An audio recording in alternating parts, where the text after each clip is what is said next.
आइए जानते हैं कि घुटनों में क्या दिक्कत आती है जिसके कारण हमको TKR जैसा ऑप्शन चूज करना पड़ता है। जनरली हमारे घुटनों के अंदर ये चिकनाहट की सरफेस होती है जिसके कारण हम घुटना मोड़ सकते हैं। हमारे घुटनों में कोई प्रेशर नहीं रहता और आराम से चल पाते हैं, कोई दिक्कत नहीं आती।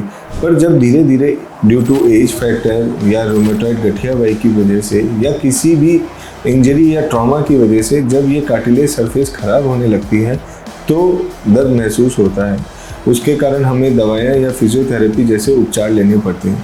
पर जब हमें दवाइयों से भी आराम नहीं आ रहा या फिजियोथेरेपी जैसे ऑप्शन से भी आराम नहीं आ रहा और कार्टिलेज सरफेस जब पूरी तरीके से ख़राब होने लगती है तो हमें TKR यानी घुटना का पूर्ण प्रत्यारोपण जैसे ऑप्शंस चूज़ करने पड़ते हैं, जिसमें कार्टिलेज के सरफेस के ख़राब होने के अलावा उसमें ऑस्टियोफाइट्स यानी हड्डियों के छोटे छोटे टुकड़े बनने लगते हैं।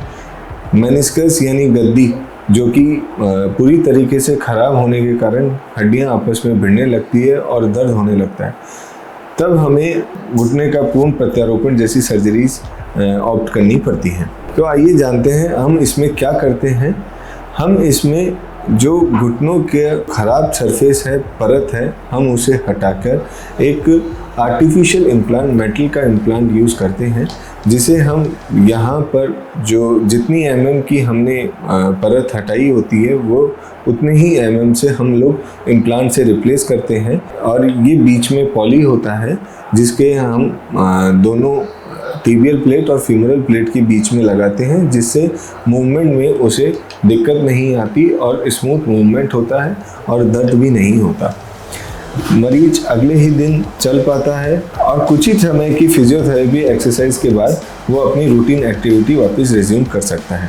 अब आइए जानते हैं हमें इनमें किन बातों का ध्यान रखना होता है। हमें ऑपरेशन के तुरंत बाद डॉक्टर की सलाह से हमें एंटीबायोटिक जैसी मेडिसिन लेनी चाहिए जिससे कोई इन्फेक्शन या पोस्ट ऑफ इन्फेक्शन ना हो। हमें आगे चलकर गिरने या कोई भी ऐसे ट्रॉमेटिक एक्टिविटी से बचना चाहिए, क्योंकि अगर फ्रैक्चर हो जाता है तो इम्प्लांट की लूजनिंग या सीमेंट की लूजनिंग हो जाती है, जिसके कारण हमें इम्प्लांट को वापस निकालना पड़ सकता है। अगर आपको अभी भी किसी तरह का TKR या घुटना प्रत्यारोपण से रिलेटेड कोई डाउट रहता है तो आप कमेंट बॉक्स में कमेंट कर सकते हैं या नीचे दिए गए नंबर पर आप मुझसे सलाह ले सकते हैं या नीचे दिए गए एड्रेस पर आप आके इसकी संपूर्ण जानकारी प्राप्त कर सकते हैं। धन्यवाद।